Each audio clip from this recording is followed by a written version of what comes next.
Modern law enforcement is currently facing a massive influx of information. Between street cameras and dispatch logs, departments are often drowning in raw, unorganized data that their current systems were never designed to handle. Legacy frameworks rely on human operators to manually review and interpret this footage, but a person cannot effectively monitor thousands of hours of simultaneous video to pinpoint a single specific incident. This problem is compounded by personnel deficits. Many agencies lack the workforce required to keep up with expanding camera networks and the constant stream of incoming dispatch calls.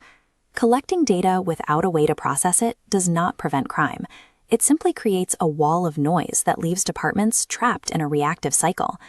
To address this, some agencies are adopting an intelligence pipeline designed to shift policing away from simply responding to 911 calls toward predicting where they might occur. The first pillar is collection, the gathering of raw inputs from sensors like cameras, license plate readers, and dispatch logs. The second is integration.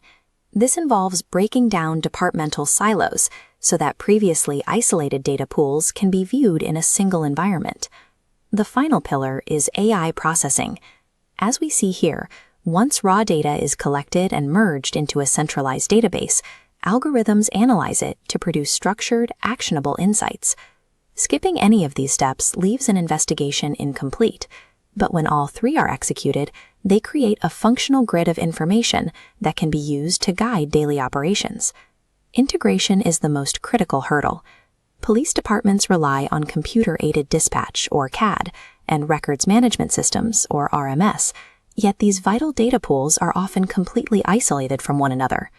A CAD system captures real-time operational data. It tracks call volume, response times, and the exact locations of incidents as they are reported.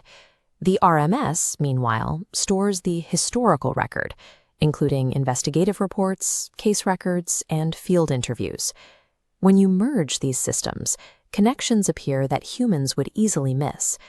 Incidents that seem unrelated on their own might reveal a recurring behavior or a repeat offender at a specific intersection once the CAD and RMS data are unified. This turns routine, often ignored records into predictive insight, allowing supervisors to base their decisions on documented patterns rather than assumptions. It is important to clarify that this isn't science fiction. This is not a sentient machine making arrests or replacing human judgment. Law enforcement uses what is known as narrow AI. These are computational algorithms designed for specific tasks, such as spatial statistics and adaptive regression. The process begins by establishing a baseline for a specific area, like average crowd density over a 24-hour period. The algorithm then monitors for statistical anomalies. If it detects a sudden density spike deviating from the norm, it flags it as a potential risk. The AI doesn't solve the crime. It simply identifies where a statistical anomaly is happening, allowing human operators to focus their attention on the most relevant data.